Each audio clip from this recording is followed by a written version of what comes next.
Hello, everyone. Welcome to English Today Journey. I'm so happy you are here. My name is Jara, and if this is your first time joining us, I want to tell you something important. You did not come here by accident. You are here because you want to grow. You want to learn new things. You want to become a better version of yourself. And I want you to know that you are not alone. Here, at English Today Journey, we believe in learning together, step by step. One day at a time. Every day we share lessons, tips, and ideas. These are not just about English. They are also about life. We believe that knowledge, when shared with love, can truly make a difference. So if you are ready to learn something new, feel motivated, and believe in your own potential, then stay with us. Subscribe and join our journey. Let's walk together and grow together. Now, let me ask you a question. Have you ever had this experience? You read an article in English and you understand every word. Or maybe you watch a movie with subtitles and you follow the whole story. But then, when you listen to a podcast or join a real conversation, it suddenly feels like a completely different language. The people speak so fast. The words seem to mix together and your brain cannot keep up. You feel lost, confused, maybe even frustrated. If you have felt this way, I want you to take a deep breath. Relax. You are not alone. Almost every English learner goes through this.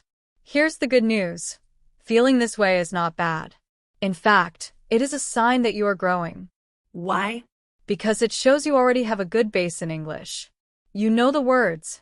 You know the grammar rules. You know how sentences work. The problem is not your knowledge. The real challenge is that your brain has learned to understand English when it is written, but it has not fully trained itself to understand English when it is spoken fast. Spoken English is different from written English. Words often connect, sounds change, and sentences can go by quickly. The good thing is, this can be trained. You can improve your listening skills just like you learned reading and writing. The more you listen, the easier it becomes. You learn to catch the rhythm, the speed, and the sounds of English in real life. You start recognizing words and phrases faster. And little by little, you start understanding conversations naturally. You start feeling confident. You stop feeling lost. And the best part? You start enjoying English even more. So, if you feel frustrated sometimes when listening, remember, it is a natural part of learning. Every learner experiences it. It means your brain is working hard to grow. You are stepping out of your comfort zone, and that is how real progress happens. Don't give up. Keep listening. Keep practicing. Keep learning every day. In this journey, we will learn together. We will share tips to improve listening, speaking, reading, and writing. We will talk about life lessons too, because learning English is not just about language. It is also about becoming the best version of yourself. So, are you ready? Let's take this step together. Keep your ears open, your mind curious, and your heart motivated. You are capable. You are learning. And this journey will help you grow, not just in English, but in life. Welcome to English Today Journey. Let's enjoy this adventure together, one day at a time. Even if you know a lot of English, your brain may not yet be trained to understand the fast, natural way people speak. And that is exactly what we are going to work on today. In this episode, we will take a long, detailed journey together. I want it to feel less like a formal class and more like a warm, friendly conversation between us. We will explore why listening can feel so hard, what is really happening in your brain, and then we will create a simple step-by-step plan to make listening easier and more natural. Here's how we will do it. First, I'll share a story about my friend Amelia. Then we will look at the main reasons why listening feels difficult. Finally, we will build a clear, practical plan that you can start using today to become an active, confident listener. By the end of this episode, you'll have a roadmap to go from feeling lost while listening to becoming someone who can truly understand spoken English. You will become like a language detective, noticing the words, expressions, and patterns in real conversations. Let's start with Amelia's story. Amelia is a talented architect from Spain. A few years ago, she moved to the United States for a new job. On paper, her English was excellent. She had high scores on her exams. She could read professional articles easily. She could even write detailed reports with almost no mistakes. Everything seemed perfect. But real life was different. When Amelia attended meetings, she struggled to follow the conversations. Her colleagues spoke quickly, used expressions she had never seen in books, and sometimes interrupted each other. To Amelia, it all sounded like a blur of sounds. It was very different from the clear, structured sentences she had practiced in textbooks. At first, she felt frustrated and even embarrassed. She wondered, maybe my English isn't good enough. But here is the important part. Amelia was already very strong in English. Her problem was not grammar or vocabulary. The challenge was learning to process fast-spoken English, the way it naturally flows in real conversations. Step by step, with patience and practice, she began to improve.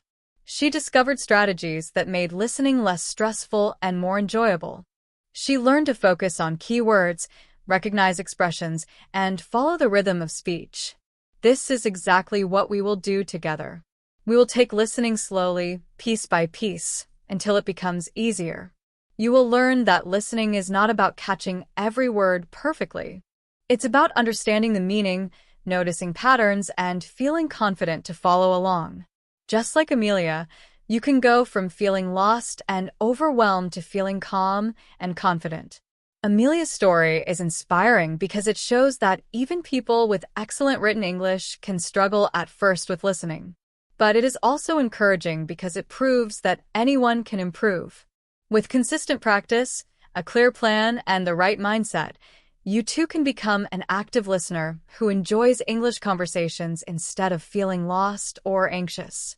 Listening can be fun, and it can help you grow not only in English but also in your confidence and ability to communicate in real life. So, take a deep breath. Relax. Let's explore the steps, strategies, and mindset that will turn you into a confident listener. Step by step, we will learn together. You are ready for this journey, and I am excited to walk it with you. Amelia was excellent at expressing her ideas. Her grammar and vocabulary were very strong. But when she moved to New York City, a place full of different accents and very fast speech, she felt completely lost. She described it like this. She had trained for a slow, beautiful classical music concert, and then suddenly walked into a loud, fast jazz club. The music was good, but it was surprising, too quick, and her ears weren't ready for it yet. One day, she went to a hardware store to buy a specific drill bit. She had written the exact name in her notebook. When she reached the counter, she showed the paper to the man working there. He was kind and friendly, but he spoke with a strong New York accent. Amelia smiled and said, "Hello, can you help me find this?" The man looked at the paper, nodded, and began speaking. His words came quickly, in a steady rhythm that made perfect sense to him. But to Amelia, it was confusing. She could only pick out a few words clearly, like Thursday and morning. The rest of his speech sounded like one long, connected sound. Amelia's brain was excellent at reading. When she saw words on a page, she could separate them easily. Got slash that slash and was 3 separate words. But in spoken English, words often blend together. Got that in can sound like got tin or got the tin. To Amelia, it didn't sound like 3 words at all. It sounded like one musical phrase. She froze. Her mind went blank for a moment. She didn't know what to say, so she used the safest word she could think of.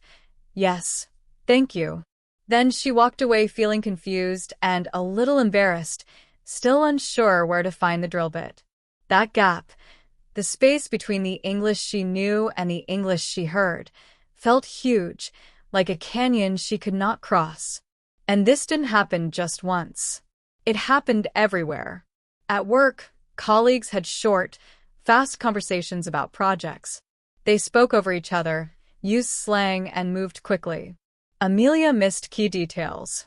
In cafes, she sometimes misheard orders and got the wrong food or drink. Even simple chats with neighbors or people on the street felt overwhelming. Every time, she realized that understanding spoken English was not as easy as reading it on paper. But here's the encouraging part. Amelia's experience is very common for learners. It's not because she wasn't smart or capable. Her mind just needed practice with the rhythm, speed, and blending of real spoken English. The gap she felt between what she knew and what she heard is normal. With the right strategies, patience, and practice, that gap can become smaller and smaller. Eventually, she could understand fast speech, catch key details, and even enjoy listening without stress. Amelia's story shows that learning English is more than knowing words and grammar. Listening is a skill that must be trained, just like any other. And once you practice it, the frustration and confusion slowly disappear. You begin to follow conversations naturally. You start catching phrases, expressions, and even humor. Step by step, it becomes easier and more enjoyable. Amelia's journey is proof that anyone can improve listening, even in a fast, unpredictable environment. So, if you've ever felt lost when listening to English, remember Amelia. The challenge is real, but it is also overcomable. With patience, guidance, and consistent practice, you too can bridge the gap between written English and spoken English. The first step is to start noticing how words connect, how rhythm works, and how real speech flows. Then, slowly but surely, understanding spoken English will feel natural. Even when Amelia prepared exactly what to say, she still felt tired, alone, and frustrated. Her confidence, which was strong when reading or writing, seemed to disappear when she had to listen and respond in real life. The problem was not her knowledge of English. The problem was her listening style. For years, Amelia had practiced passive listening. This is when you listen without really focusing, just taking in sounds. It's like when music plays while you clean the house, you hear it, but you don't pay attention to every note. That had worked well for reading or understanding grammar rules, but it wasn't enough for real conversations. What Amelia needed was active listening. Active listening is when you pay close attention to what is being said, decode it, and process it in the moment so you can respond. It's like when a close friend tells you a secret. You lean in, listen carefully to every word, every small detail, and every change in tone. You are fully present. That is the shift you need to make too. You need to move from passive to active listening. From I hear sounds to I collect clues. From this is too fast to I am a detective and I am catching the important pieces. Think of yourself as a language detective. Detectives don't need every single word to solve a case. They look for clues, keywords, names, dates, numbers, places, stress, and intonation. Which words are spoken more strongly? What is the context? Where are you? And what is the topic? What makes sense in this situation? What phrases are repeated? By noticing these clues, the meaning becomes clear, even if you don't catch every single word. Now, I want you to think about your own experience for a moment. When was the last time you felt like Amelia? Maybe it was during a fast phone call. Maybe you were watching a YouTube video without subtitles. Maybe a friend introduced you to someone new, and the conversation moved too quickly. Take a few seconds to picture that moment. Where were you? Who was speaking? What did you understand? What did you miss? How did your body feel? Tense, nervous, or stuck? If you can, try summarizing that moment in one sentence. For example, you could say, I was at the cafe. I understood the greeting, but I missed the drink options. That's it. Just noticing and summarizing your experience is the first step toward active listening. You are training your brain to pay attention to the important clues instead of trying to catch every word. This is exactly what we will practice in this journey. Step by step, you will learn to notice the rhythm of English, recognize patterns, and catch the words that matter. You will stop feeling lost or overwhelmed. You will start feeling in control and confident. Active listening is a skill, and like any skill, it improves with practice.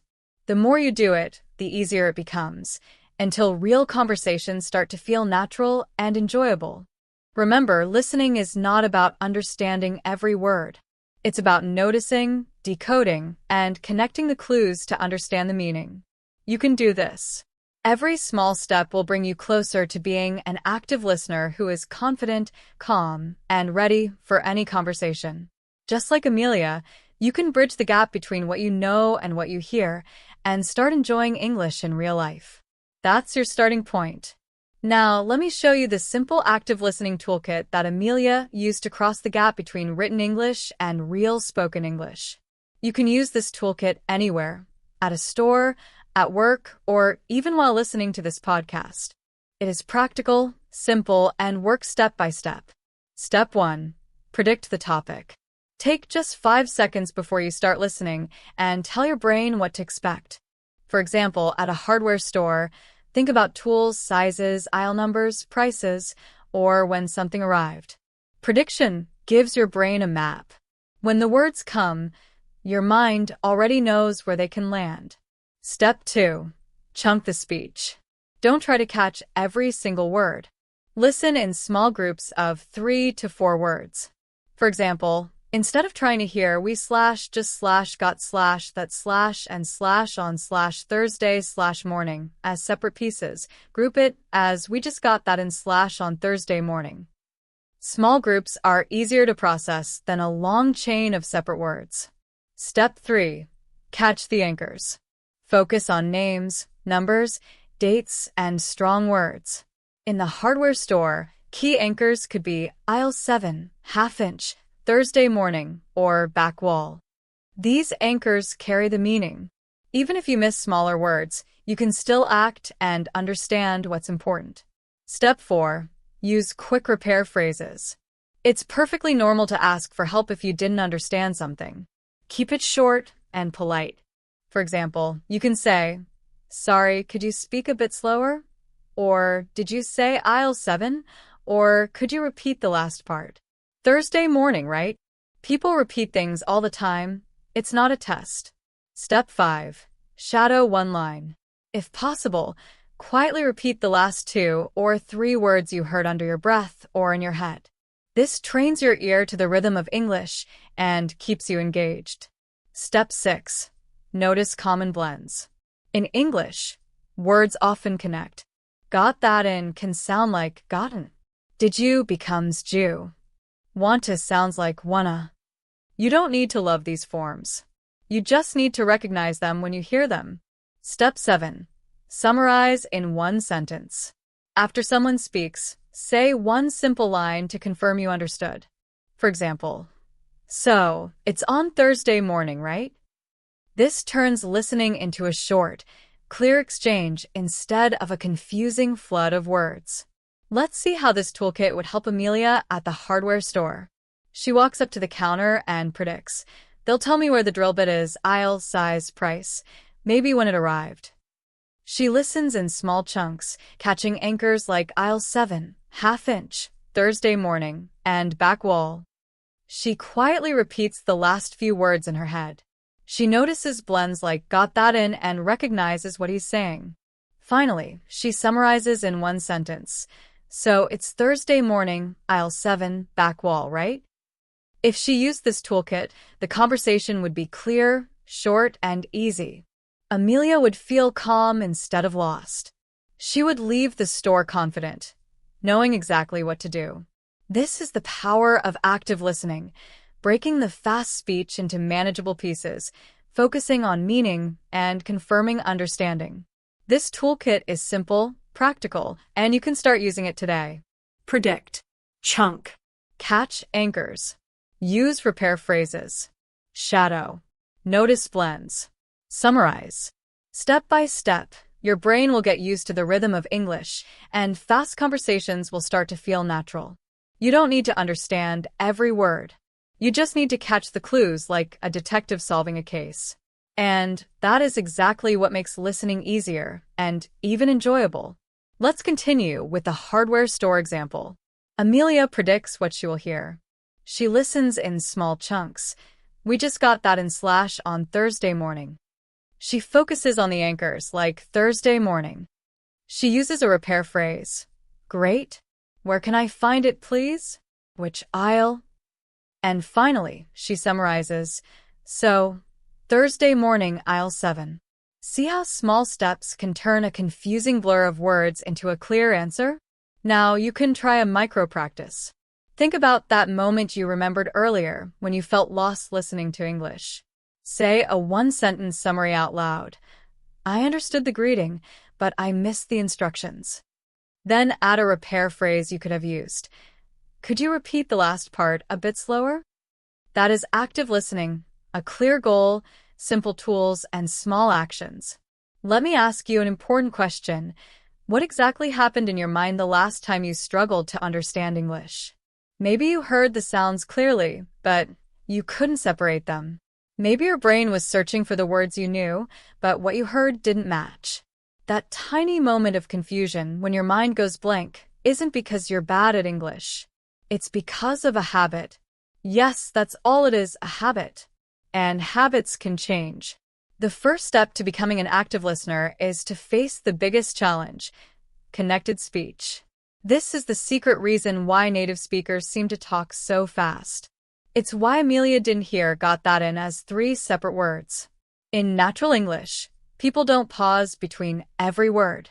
Instead, words link together, sounds blend, and speech flows continuously.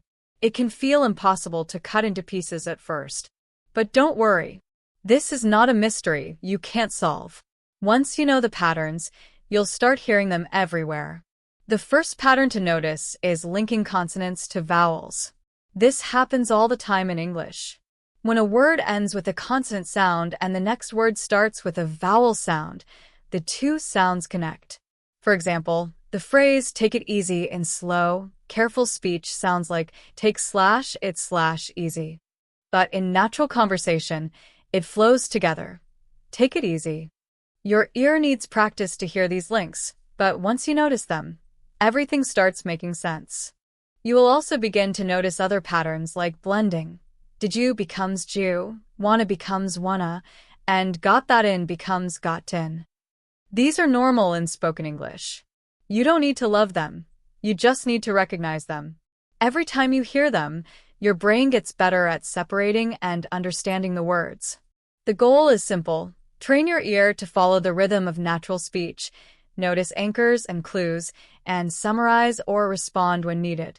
With small steps, active listening becomes natural. You stop feeling lost, confused, or embarrassed. You start enjoying conversations and understanding English as it really sounds.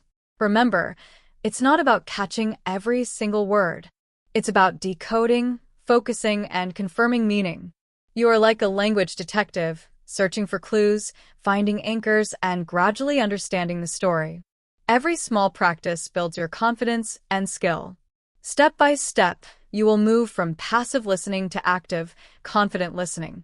And that's exactly what turns English from a blur into something clear, enjoyable, and powerful. In natural speech, sounds often link together.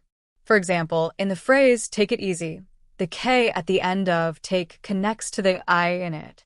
Even the T in it connects to easy. So, when spoken quickly, it can sound like tuck it easy. Another example, turn it off. On paper, it's 3 words, but in real speech, it becomes turn it off, or even taro f. The sounds slide together, and suddenly your brain is searching for 3 separate words when really it hears one blended sound. Step 2 is reductions, which happen even more often than linking. Reductions are when we don't pronounce the full form of a word. We make it shorter, lighter, and faster. For example, going to becomes gonna, want to becomes wanna, and have to becomes have to. These reductions are not bad English or lazy speech. They are just the natural rhythm of everyday conversation. Native speakers use them all the time. Think back to Amelia at the hardware store. She expected to hear, "We've got to find it." But what the man probably said was, "We got to find it," in connected, blended speech. Her brain was searching for the full word she knew, but the sounds came together differently. That small change made her feel lost. That's exactly what reductions do. They hide the full form you expect and replace it with a quicker version. If you don't know the code, it feels like a completely new language. I remember Amelia telling me about this on a rainy afternoon in a small cafe. She sat across from me, coffee in hand, frustrated and shaking her head. She said, "I know the words.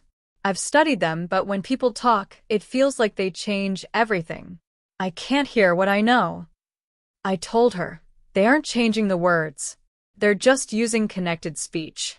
Once you train your ear to notice links and reductions, the mystery disappears. You'll start hearing real English, the way people actually speak every day. That conversation was the beginning of her breakthrough. Amelia looked at me across the table, her coffee growing cold. "Jara," she said, "I know all the words. I can see them perfectly in my head, like a picture in a book. But hearing them, that's been impossible until now." Connected speech, the links and reductions, is what makes English sound fast and confusing at first. But it is not impossible. With practice, your brain begins to recognize the patterns. You start hearing the words clearly, even when they are blended or shortened. You begin to catch the meaning, follow conversations, and feel confident. Amelia's story shows that understanding fast, natural English is not about learning more vocabulary or grammar. It's about training your ear, noticing the rhythm, and practicing active listening. Every time you recognize a link or reduction, you build your skill. Slowly, the blur of speech becomes clear. The confusing sounds turn into clues, and your confidence grows. Step by step, the impossible becomes possible. And that's the secret. English doesn't really change. It just flows. Once you learn to follow the flow, you stop feeling lost, and listening becomes a tool, not a challenge. Just like Amelia, you can turn confusion into understanding, frustration into confidence, and blur into clarity. Amelia sighed and said, "I know the words. I've studied them, but when people speak, those words just disappear. It's like my brain is searching for something that isn't there. And by the time I finally figure it out, the conversation has already moved on." I smiled gently and said, "It's not that the words aren't there. They're just wearing a different outfit." Just then, a woman walked past our table with a coffee in her hand, talking to her friend. She said, "I'm going to get a latte." Amelia's eyes widened. At first, her brain had heard the sounds but treated them like random, disconnected pieces. Now, because she knew what to listen for, she suddenly recognized the familiar phrase "going to," but it wasn't in its careful classroom form. It had changed its outfit. Going to had become gonna. That tiny realization was huge for her. She understood that the problem wasn't her knowledge of English. The problem was training her ear. She needed to learn to hear English the way it is actually spoken, not just the way it looks on paper. So, how do you train your ear? How do you teach your brain to recognize words in their different outfits? This is where I introduced Amelia to a simple but powerful exercise called the chunking and shadowing method. It transforms passive listening into active listening and builds the bridge between the English you read and the English you hear. Here's how it works. Step 1. Choose a short clip. Find a small piece of real spoken English, about 15 to 30 seconds long. It could be a podcast, a scene from a TV show, or even a few lines from a song. The key is that it should be natural, conversational English. Step 2. Listen for the big picture. Play the clip once without worrying about every detail. Just catch the general meaning and overall mood. This keeps your brain relaxed and ready to focus without feeling stressed. Step 3. Notice the connections. Play the clip again, this time listening carefully to how the words flow together. Pay attention to linked sounds, blends, and reductions like how going to becomes gonna, or did you becomes Jew. Don't try to catch every word. Instead, focus on the rhythm and the way words attach to each other. Step 4. Shadow the speaker. Quietly repeat short phrases or lines immediately after you hear them, either out loud or in your head. This trains your ear to follow the rhythm of natural speech and keeps you actively engaged. Start with tiny pieces, just a few words at a time, then gradually increase as your ear becomes stronger. Step 5. Summarize in your own words. After listening, say one simple sentence to confirm your understanding.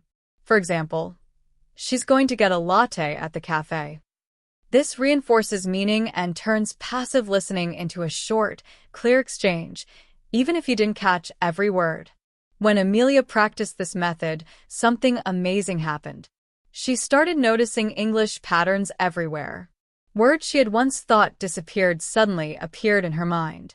She could hear the rhythm, the blends, the reductions.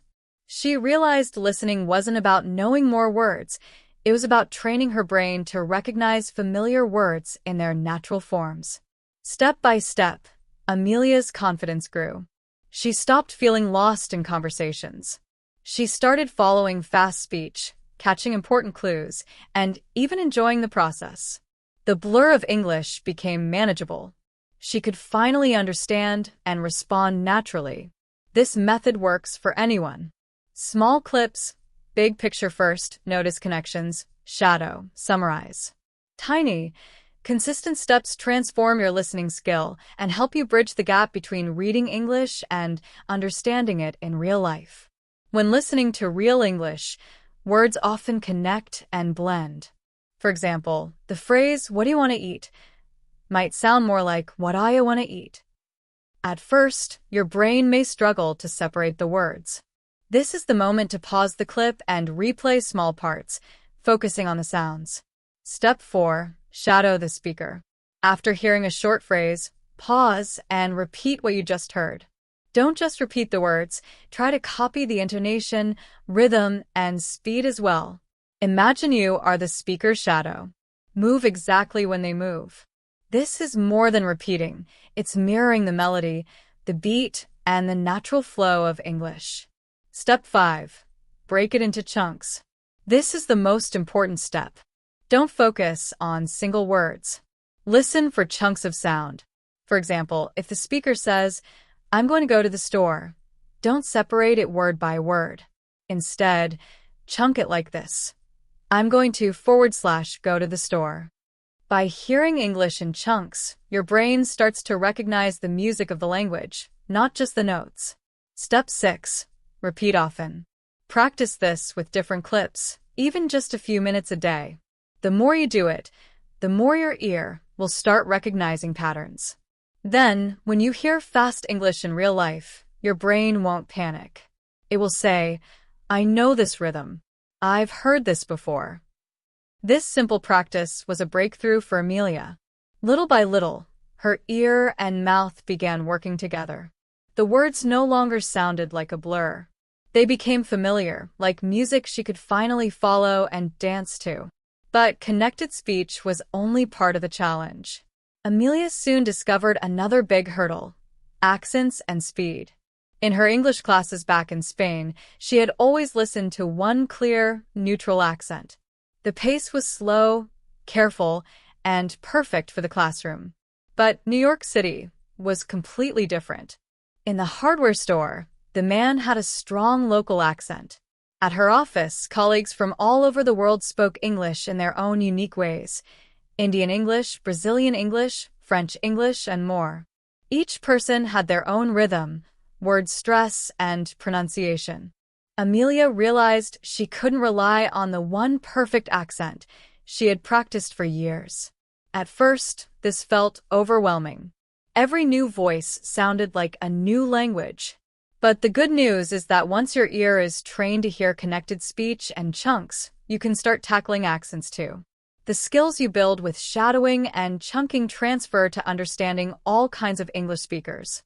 Your brain begins to recognize familiar patterns, even when the sounds are slightly different. Amelia began to practice this step by step. She listened to podcasts, short videos, and conversations from different countries. She shadowed them, chunked them, and replayed them. Slowly, her ear learned to focus on meaning instead of struggling for every word. Listening became less stressful and more like solving a puzzle, finding the pieces, noticing the clues, and gradually putting the picture together. By combining chunking, shadowing, and exposure to different accents, Amelia turned listening from a frustrating experience into a skill she could grow every day. The blur of fast, accented speech became something she could understand. Each conversation no longer felt impossible.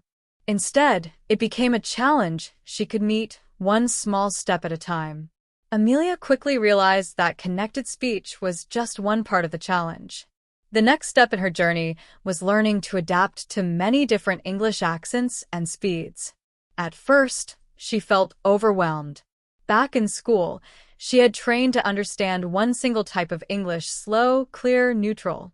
But in the real world, English sounded completely different everywhere she went. In New York City, her coworkers and neighbors spoke in many accents: Indian English, Brazilian English, French English, Chinese English, each with its own rhythm, tone, and speed. At first, it felt impossible. It was like her brain had been trained to follow one voice, but now it had to adjust to hundreds of voices, each with its own style. This is an important lesson for anyone learning English. English does not sound the same everywhere. We often imagine all native speakers sound alike, but that's not true. Think about it. A person from Texas in the US does not sound like a person from London in the UK. Someone from Ireland sounds very different from someone in Australia. Even within one country, people can sound completely different. A person from New York City has a very different way of speaking compared to someone from California. This is why listening practice is so important. Our ears need to learn to hear many voices, accents, and speaking styles. Think of your ear as a muscle. If you only listen to one type of English, your ear will only be strong in that area. But the real English-speaking world is full of voices and rhythms. Your ear needs to be flexible and strong enough to handle them all. Speed is another big challenge. In English classes, teachers often speak slowly and clearly. This is helpful when you are learning, but it doesn't prepare you for real-life conversations. In everyday life, people don't always speak slowly. When someone is excited, happy, angry, or in a hurry, their speech speeds up. When people tell a funny story, their rhythm changes. Sometimes, English is spoken so fast that words blend together, and your brain has to work harder to catch meaning. Amelia realized that to succeed, she had to practice listening to English at many speeds and with many accents. She began listening to podcasts from different countries, videos of speakers with different voices, and even casual conversations in cafes. At first, it was difficult. She had to slow herself down mentally, focus on keywords and patterns, and accept that she would not catch every word. But over time, she discovered something wonderful. The more she practiced, the more her brain adapted. Words started to sound familiar even in new accents. Fast speech became easier to follow. She began recognizing patterns, stress, and intonation. Her ear became more flexible, able to adjust to different voices and speeds without panicking. This is the key for any English learner. Success in listening is not just about vocabulary or grammar. It's about training your ear to handle real English, the kind spoken by people in the real world, with all its accents, speeds, and rhythms. With patience and practice, your ear can become strong and adaptable, just like Amelia's. Slowly, the blur of different voices and fast speech turns into something your brain can follow. You begin to understand the music of English, not just the words. And that's when listening stops being frustrating and starts being exciting and empowering. It becomes a skill you can improve every day. Amelia's journey shows that with the right mindset and consistent practice, you can train your ear to hear English the way it really is and finally feel confident, no matter who is speaking or how fast they talk. Sometimes English is slow, sometimes fast, and sometimes people pause for effect. This is natural speech, and it can feel confusing for learners. But here's the key point. This is not a problem with your English. It's not that you don't know enough vocabulary or grammar. The real issue is that your ear hasn't trained yet to keep up with natural English speed. Think about a musician for a moment. Imagine someone who practices only slow, gentle songs on the piano. Then one day, someone gives them a fast, difficult piece. The musician knows all the notes perfectly, but their fingers can't move fast enough. They are not ready for the speed. Listening works the same way. You know the words, you know the grammar, but your brain, like the musician, needs more practice to process sounds at high speed. I remember Amelia telling me about her first weeks at her new job in the United States. She went to a team meeting where everyone was discussing a project. The team leader, a woman from California, spoke quickly with a relaxed, casual voice. Amelia tried to follow. The team leader said something like, "Okay, so the client wants us to make some changes to the presentation before we send it to them." Amelia caught some of the big words, client, changes, presentation, but the rest of the sentence blurred together. Small words like wants us to or to them disappeared in the speed. Her brain froze. She was so focused on understanding the first part of the sentence that she completely missed the end. By the time the meeting finished, she only had a vague idea of the project.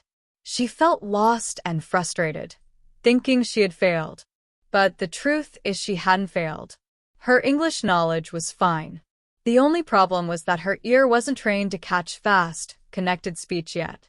She needed practice to bridge the gap between reading English and listening to real-world conversations. This is a lesson for anyone learning English. Fast speech, connected words, and different accents are normal. Your goal is not to understand every single word immediately, but to train your brain to pick up the meaning, notice keywords, and recognize patterns.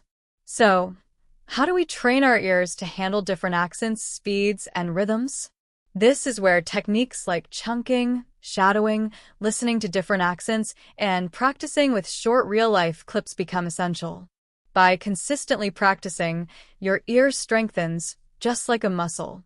Over time, fast speech stops feeling impossible, and your brain starts to recognize familiar sounds and patterns. Amelia's journey shows that listening is a skill you build step by step. You don't need to understand everything at once. You just need to train your ear, focus on important pieces, and gradually get used to the speed and variety of real English. With patience and practice, the blur of sounds transforms into understandable speech, and confidence grows naturally. So, how do we train our ears to understand English at different speeds, with different accents and different rhythms? The first step is small but powerful. You need to think of yourself as a language detective. When detectives investigate a case, they don't try to know everything at once. They look for clues, small signs that help them solve the mystery. You need to do the same with English. You are not just listening for words. You are listening for clues, the sounds of the words, the rhythm of speech, the music in the voice, the intonation, and the context of a situation. Your goal is to notice patterns and pieces of information that help you understand the meaning, even if you don't catch every single word. Your ear must become flexible and strong. It should be able to recognize any accent, any rhythm, and any speed. This is the ultimate goal, to hear English naturally, like a detective solving a mystery step by step. Now, let's practice. I want you to try something I call the 1-minute focus exercise. It's simple but very effective.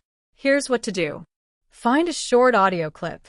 It can be from a TV show, a movie, a podcast, or even a YouTube video. Make sure it's something new, something you have never watched or listened to before. This way, your brain is not relying on memory. Play only 1 minute of the clip. The goal is not to understand every word. Comprehension is not the point here. The point is to notice 3 things. Accent. Is it American, British, Australian, or another accent?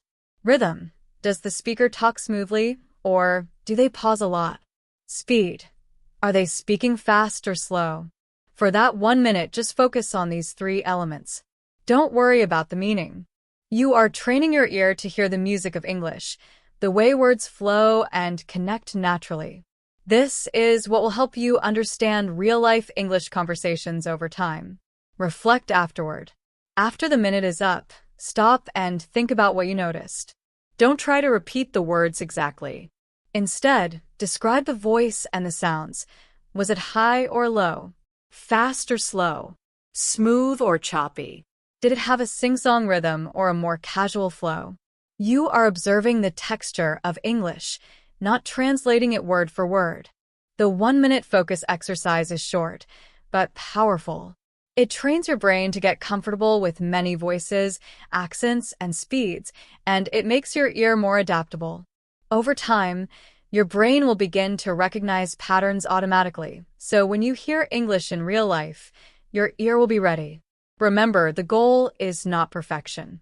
You don't need to understand every word. You are learning to notice the clues that carry meaning, the rhythm, the melody, the music of English. Just 1 minute a day, consistently, will make a huge difference. Amelia practiced this exercise every day, and slowly her ear became more sensitive. Fast speech stopped feeling impossible. Accents that once seemed confusing became easier to follow. And her confidence grew. With this one simple exercise, you are taking the first step to becoming an active listener, a detective of English, someone who notices patterns, picks up important clues, and understands the flow of real spoken English. That's how listening goes from overwhelming to achievable, and even enjoyable. When you listen, pay attention to small details. Was the speaker's voice high or low? Did they pause a lot? Or was their speech smooth and continuous? This simple act of noticing and describing trains your ear. It may seem easy, but it is actually very powerful. Think about a musician again. When musicians practice scales, they are not trying to play a full song. They simply move their fingers up and down the instrument to build speed, flexibility, and coordination. Later, when they play a real song, their fingers are ready. Listening practice works the same way.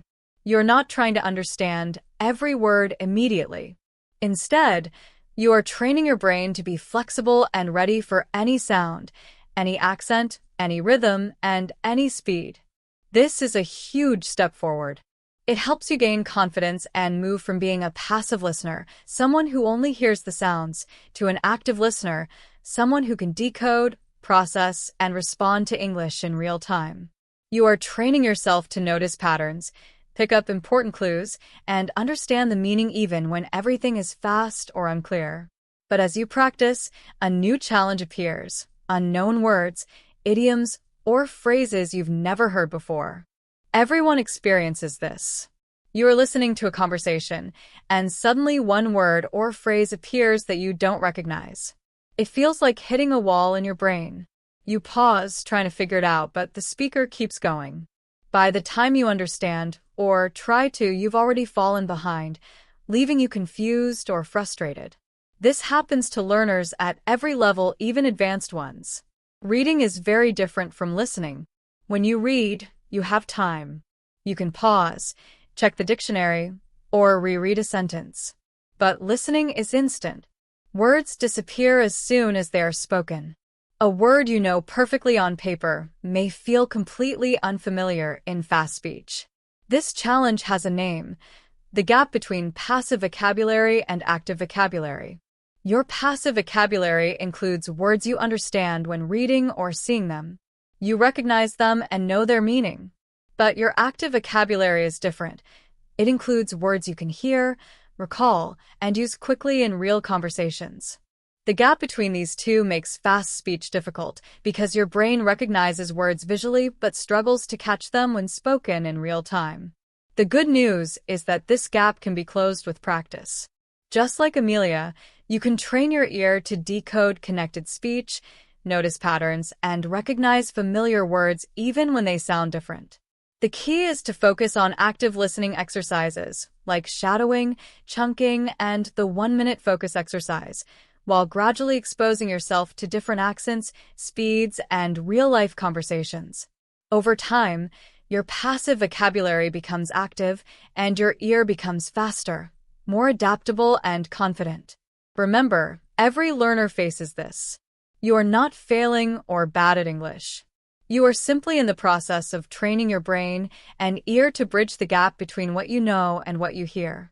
Step by step, minute by minute, your listening improves, and you begin to enjoy real conversations instead of feeling lost or frustrated. This is the journey of every successful English listener, noticing small details, training your ear, practicing consistently, and gradually converting passive knowledge into active understanding. With patience, focus, and the right exercises, you can move from confusion to confidence, from overwhelmed to in control, and from passive to active, alert, and capable. When you learn English, there are two types of words in your mind. First is your passive vocabulary, all the words you know when reading or hearing slowly. Second is your active vocabulary, the smaller set of words you can recognize instantly in real conversations. The truth is, most learners have thousands of words stored in their brains that they can't access quickly enough when listening. And then there are words you truly don't know at all, new idioms, slang, or cultural expressions. What should you do when these appear in conversation? Do you panic? Nod politely and pretend you understood? Freeze completely? There is a better way, and it's much simpler than it sounds. The key is to think like a detective. Every detective has a most powerful tool: context. Context is everything. It helps you figure out meaning even if you don't understand every word.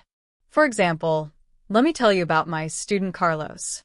Carlos was from Colombia and had a good level of English, about B2. He worked in a company with many American colleagues. One day, during a meeting, a colleague spoke about a project. This colleague spoke casually and said, "I think we dropped the ball on that last project, but we're going to make sure we don't do it again on this one." Carlos froze. He had never heard the phrase "drop the ball" before. His brain imagined a literal ball falling to the floor. While he tried to picture it, the conversation kept moving forward. He was completely lost. In his head, he thought, was someone playing a game at work? Why are they suddenly talking about a ball? Because he focused on the literal meaning, he missed the rest of the sentence entirely. He didn't know what to say, so he just nodded politely and hoped nobody noticed. This happens to everyone. Idioms, slang, and unknown words are like small puzzles. But the solution is to use context. Instead of freezing, look at the situation, the tone, and the words you do understand. Even if you don't know "drop the ball," you can guess it means something went wrong or a mistake happened. This way, you stay in the conversation and don't fall behind. You can train your brain to do this. Each time you listen, practice noticing context clues: the topic, the setting, the speaker's emotion, the words you do understand. These clues act like puzzle pieces. Put them together, and the overall meaning becomes clear, even if a few words are missing. Over time, your ear and brain become better at this. You learn to guess intelligently without stopping or panicking. Remember, missing a word or phrase doesn't mean you failed. It is normal for every learner, even advanced ones. The difference between struggling and succeeding is knowing how to use context and stay engaged. Think like a detective. Look for clues, focus on the situation, the tone, and the words you do know. Soon, you'll find that even fast, unfamiliar English starts to make sense. By practicing this method every day, your confidence grows, your comprehension improves, and your ear becomes sharper. Words that once made you freeze will become easier to understand. You'll learn to decode meaning, follow conversations, and respond naturally, even when people speak fast, use idioms, or mix accents. This is the secret to moving from feeling lost to feeling in control in English conversations. Carlos pretended to understand during the meeting, but inside, he felt embarrassed and frustrated. He wanted to join the conversation, but the unfamiliar idiom blocked him. Later, he discovered that "dropped the ball" is a common English expression that simply means to make a mistake, fail, or not do something correctly. Once he knew this, everything made more sense. Here's the important lesson. The problem wasn't Carlos's vocabulary. He already knew hundreds of words. The problem was that he hadn't yet trained himself to think like a language detective. Being a language detective means looking for clues, not just listening for words. It's about noticing context, tone, and hints in the conversation to understand meaning even if you don't know every word. For example, in the sentence Carlos heard, there were many clues. The topic was a project that didn't go well, That's the first clue. The speaker's tone sounded serious, maybe even a little disappointed, another clue. Finally, the colleague added, "But we're going to make sure we don't do it again." This was the biggest clue of all. From these hints, Carlos could have guessed that "drop the ball" had a negative meaning, probably connected to making a mistake or failing. This shows the power of context. Context is your best friend in listening. It's like building a puzzle. Even if some pieces are missing, you can still see the full picture. Now, how can you practice this skill? I suggest a simple and fun activity called the Context Clues game. Here's how it works. First, find a short audio clip that's just a little above your current level. It can be from a podcast, a TV show, or a movie. Listen to it once, but don't try to catch every word. Instead, focus on the big picture. What is the topic? Is the speaker happy, serious, excited, or sad? What is the overall feeling of the conversation? Next, listen a second time. When you hear a word or a phrase you don't know, don't stop the audio. Don't rush to a dictionary. Instead, pause for a moment and make a guess based on context. Ask yourself, what is the conversation about? What is the speaker feeling? What do the words around the unknown phrase suggest? Often, the meaning becomes clear without ever looking it up. This practice trains your brain to rely on clues instead of just individual words. Over time, your ear will start recognizing patterns, tones, and common phrases. You'll become more confident, less stressed, and better able to follow conversations in real time. The goal is not to understand every single word. The goal is to understand the overall message and participate naturally. Even advanced learners face this challenge. Reading is different from listening. When reading, you can stop, check a dictionary, and think carefully. Listening doesn't give you that luxury. Words disappear as soon as they are spoken, and conversations move forward quickly. That's why a word you know perfectly in writing can feel completely foreign when someone says it fast. The Context Clues game bridges that gap. It helps turn passive knowledge into active understanding. You learn to make smart guesses, follow the flow of speech, and stay engaged. Just like a detective solving a mystery, you look for hints, piecing them together to understand what's really happening. This is how you stop feeling stuck, frozen, or lost in a conversation. You start decoding meaning in real time, and that is the real power of active listening. When you hear a word you don't know, don't panic. Instead, make a guess. Write it in your notebook. Then keep listening. Don't let that one word stop you. After you finish the clip, you can check the word and see if your guess was right. This might feel strange at first, but it's very powerful. Here's why. It trains your brain to stay calm when you hear something unfamiliar. It teaches you to stay in the conversation instead of freezing or getting frustrated. When you practice this, you learn that you can still understand the big picture, even if you miss some details. Over time, this builds a new habit. Instead of panicking when you don't know a word, you become curious. You start collecting clues, just like a detective solving a mystery. Step by step, your listening skills improve. You move from fear to confidence, from confusion to resourcefulness, and from feeling lost to truly understanding what's happening around you. To keep improving, you need a steady supply of English materials. But here's the big question. Where do you find them? And how do you turn something like a TV show, podcast, or song into a real learning tool, not just entertainment? The answer is simple. You must stop being a passive consumer and start being an active listener. Many learners struggle with this. They watch movies in English, but don't feel like they improve. They listen to songs but understand very little. Subtitles help, but without them, the meaning disappears. Does that sound familiar? If yes, you're not alone. The problem is not your effort. The problem is that your brain is comfortable sitting back, letting the subtitles or music do all the work. You are receiving English passively, not actively working with it. Active listening is different. It means interacting with English. It means noticing rhythm, tone, and speed. It means predicting what might come next, chunking words together, shadowing the speaker, and paying attention to context. When you listen actively, your brain is working, not just watching or hearing. Every time you do it, you train your ear and build confidence. Even if you don't understand every word, you can follow the meaning. Here's a simple method to start. Choose a short clip from a show, podcast, or song. Listen first for the general idea. Don't worry about words you don't know. Then, listen again and try to catch the rhythm, intonation, and flow.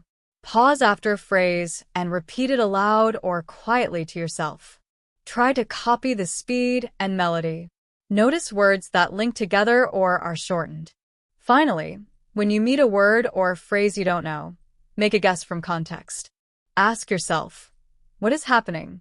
How does the speaker feel? What clues are around the word? Then, after finishing the clip, check the meaning. If you practice this every day, even for just a few minutes, your brain will start to recognize patterns. You will stop feeling lost in fast conversations, songs, or movies.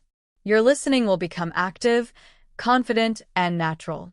You will no longer rely on subtitles or pauses. Instead, you will understand the real English people speak every day, with all its speed, rhythm, and variety. Over time, this simple method transforms your ear, your mind, and your confidence. You go from a learner who only hears sounds to a detective of English, always noticing clues, solving mysteries, and understanding the language in real life. I call this method the layered listening technique. It's a way to turn everyday media, like your favorite TV shows, podcasts, or YouTube videos, into real practice for your ears. Let me give you an example with my friend Liam. Liam is from Vietnam, and his English is at an intermediate level, about B1. He loved American TV shows. Every evening, he would watch series like Friends or The Office for hours. But there was a problem. He always watched with subtitles in his native language. One day, he told me, "Jara, when the subtitles are on, I feel like I understand everything.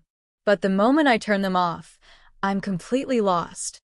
I can't follow anything, and I don't feel like I'm improving." I smiled and said, "Liam, the problem isn't the shows. The problem is how you're listening. Right now, you're using your eyes more than your ears.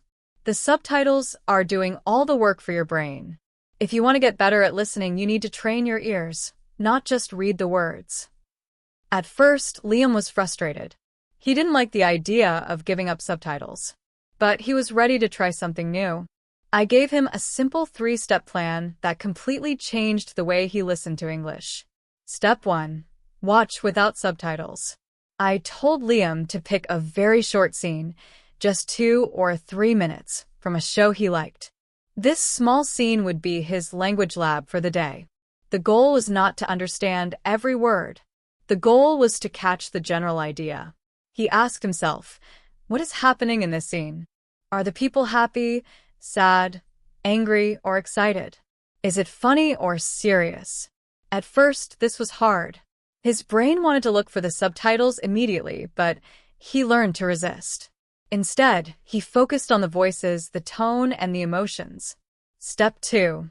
Listen in layers. After the first viewing, I told Liam to watch the same scene again. This time, he would listen for small details. He didn't need to understand every word yet, just a few key phrases, repeated words, or important names. He learned to notice the rhythm of speech, words that link together, and words that are shortened. For example, going to might sound like gonna, and wanna might sound like wanna. Liam's ears slowly started to hear English the way people actually speak it, not the slow, careful English from textbooks. Step 3. Shadow and repeat. The final step was to shadow the speakers. Liam paused after short phrases and repeated them out loud, trying to copy the speed, melody, and intonation of the original speakers. This helped him train his brain to connect the words he already knew with the sounds he heard in real English. He learned to catch chunks of language, not just single words. He realized that understanding English is like dancing to music. You don't focus on every single note. You follow the rhythm and the beat. By practicing this layered listening technique for just a few minutes each day, Liam made incredible progress. The words he once missed began to feel familiar. He could understand jokes, follow conversations, and even catch fast phrases without subtitles. Most importantly, his brain started listening actively, not passively. The scenes he watched were no longer just entertainment. They became real practice that trained his ear, improved his confidence, and made real-life conversations much easier. This simple three-step approach, watching for the idea, listening for details, and shadowing, turns ordinary shows and podcasts into powerful listening exercises. It trains your ears, sharpens your attention, and builds the confidence to understand English in the real world at full speed, with all its accents and rhythms. At first, Liam wanted to cheat. His brain kept asking for subtitles, but he stayed strong. He forced himself to just listen. Later, he told me, "Jara, I think I only understood maybe 30% of the scene." I smiled and said, "That's perfect. That's exactly what we want." The goal is not to understand everything. The goal is to train your ear to catch the main idea without any help. Step 1. Watch without subtitles. The first time, Liam's goal was simple: just listen. Don't worry about missing words. Focus on the general story, the emotions, and the tone. Even if he only caught a few words, his brain was already starting to tune into real English. Listening without subtitles is hard at first, but it teaches your brain to rely on your ears instead of your eyes. Step 2. Watch with English subtitles.